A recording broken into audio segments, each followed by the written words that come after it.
You've made America Freedom to Fascism. I want to walk through that film, and I want to encourage everybody out there to get a copy of it on DVD. It was also in theaters around the country, and I think the best film out there on the Federal Reserve and the IRS and the whole banker scam, and I want to discuss that with you here.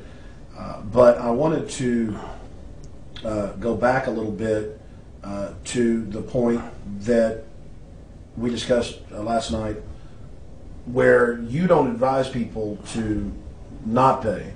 And I do the same thing. People say, well, wait, you're saying it's a scam, but you're saying go ahead and pay it. And I like the way you summed it up. Well, it's really fairly simple. I mean, since making that movie, many people come to me and ask me whether they should pay their income taxes or not, and I never advise people not to pay. And the reason I tell them, I said, look, I've done a lot of research. The Supreme Court has ruled that the IRS has no authority. The 16th Amendment did not give the IRS the authority to tax your labor and your wages. That's a fact. All right, the Supreme Court is the law of the land, and the IRS does not trump the Supreme Court.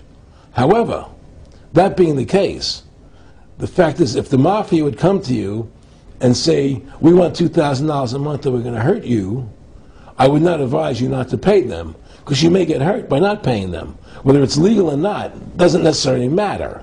You're going to get hurt if you don't. It's the same thing with the IRS. They can hurt you. They can put you in jail. They can torture you. So if you don't pay them, you may get hurt. So I never advise people not to pay. I tell people, yeah, pay your taxes. Look what happened to Congressman Hansen. Yeah, Congressman Hansen's a great example. Pay your taxes. But you know what? Shut down the Federal Reserve System, and eventually you won't have to pay those taxes anymore. See, the IRS is a symptom of the problem. The real problem is the banking industry and the bankers in this country. That's where the real problem lies. That's the root of our problem. That's why we've lost America. Okay? So yeah, pay your taxes, because if you don't pay them, you might get hurt. And I've heard all the arguments, what tax protesters say and so on and so forth. And I don't call them tax protesters. I call them the tax honesty movement, because they're being honest, at least. But the fact of the matter is, you're being forced, you're being compelled to pay it, because you're facing jail sentences, you're facing time, you're facing corruption of the courts if you don't pay, right? And so you pay it, because just like you pay the mafia. But with the mafia, at least you have the government to call and try and help you, to get past the mafia, to protect you. Here you have nobody to protect you. The American people are living in a matrix. They don't understand the truth of how things are working in this country, And let me give you an example of what I'm talking about.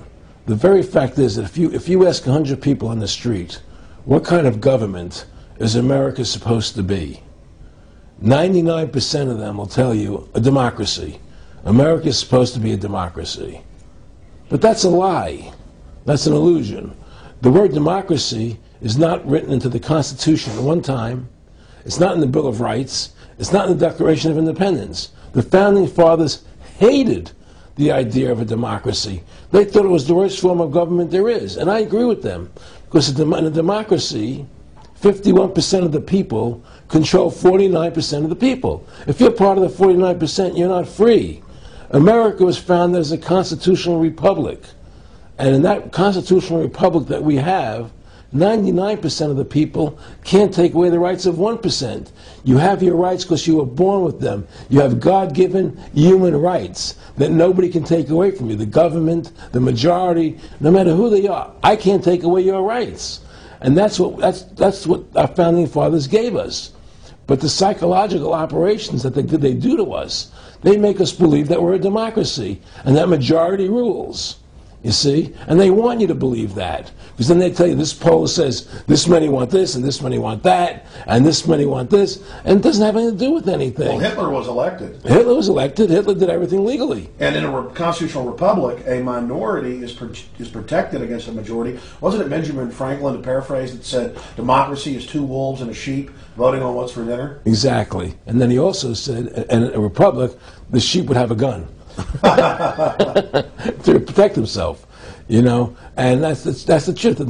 America is not a democracy, but you ask the most intelligent people what form of government America is supposed to be, they'll say a democracy.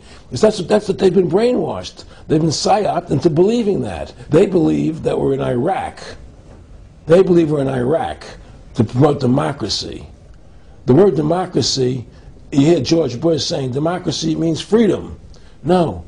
Democracy equals New World Order. democracy equals slavery. The word democracy is not synonymous with freedom. It's the opposite of freedom. Democracy is the worst form of government you can have because it's majority rule. And the government can tell you exactly what they want to tell you to do because the majority wants it. I don't care what the majority wants. I live my life as I choose. And if I don't commit violence, theft, or fraud against another human being, I can live my life as I wish. That's my choice. And if I'm allowed to make mistakes, because when you make mistakes, you learn from them. You grow as a human being. We're put on this earth to become the best individuals we can be, to fulfill our God-given potential. Right? We're not here to put on this earth so the government can tell us how to live our lives and what we must do. We put into these systems and these paradigms. No. The same thing in health. You know, if you're sick, you have to have a certain protocol. Nonsense. You know, be individuals. Think for yourself. Have critical thinking. You know? And so what's happened is that because they've taught everybody that we're a democracy, which is not true, now, so then in 1913, they bring the Federal Reserve System into being. Right? And now you have this Federal Reserve System, which then in 1913 got the right to create money for the government. When before that, the government created its own money. Now the government, when it needed money, had to borrow it from this private bank called the Federal Reserve, which is a private bank owned by individuals, incorporated in Delaware. And so what happens is, now the government borrows money from them to fund the government. Then the government says, well, we have to pay these people interest. How are we going to pay them interest? Let's impose a tax on the labor of the American people, which never existed before, to pay the interest to the bankers. In fact, in 1980, Ronald Reagan said not one red cent of your income tax money goes to run the country. It all goes to the Federal Reserve. Well, it was the Grace Commission report that said that not one nickel goes to the infrastructure of the country. You know. I guess Reagan quoted that too. Right. And so, but the point I'm trying to make is that by creating this Federal Reserve System, the government now became dependent on these private banks for money. And they started taxing us, you see. And so now what happens is that in 1935, I believe it was, Social Security started. And they gave Social Security cards, said not to be used for identification, the Social Security number right on the card, right? And through Social Security, they started deducting money out of your paycheck. That was the first time they were ever could take money out of your paycheck, because people agreed to it because they thought it was going to their retirement fund. And so then when they instituted the income tax again, they started taking money out of your paycheck because Social Security could do it. And then they could do it again. You see what I'm saying? And so now they've even taken control of the tax payment itself. I mean, literally like you're a slave. They're taking it right there when you make it. Exactly. They don't even trust the public enough to go send and them a check. You know? Right. So they take it out automatically because they know people aren't going to want to pay it. So what's happened is that through the implementation of the Federal Reserve System, the government has become vested in these bankers, and they get their money from the bankers. And so then they impose a tax on us, which makes us more slaves, makes it more difficult for us to survive, right? Giving them more profits. And now what's happened is that through the Federal Reserve System, the bankers have pretty much taken control of our government. It doesn't matter Republican and Democrat anymore, because they're both the same.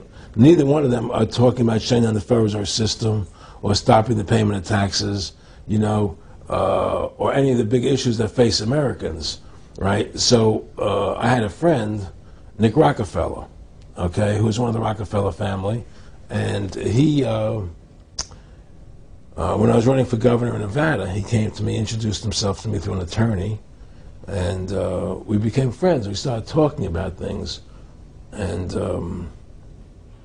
I learned an awful lot from Mr. Rockefeller. And one of the things that we used to talk about was the ultimate plan of the banking industry, what they wanted to accomplish. And the goals of the banking industry, not just the Federal Reserve System, but the private banks in Germany and England, all over Italy, all over the world, they all work together. They're all central banks. And they're all part of the Communist Manifesto. You know, central banking is one of the major planks of the communist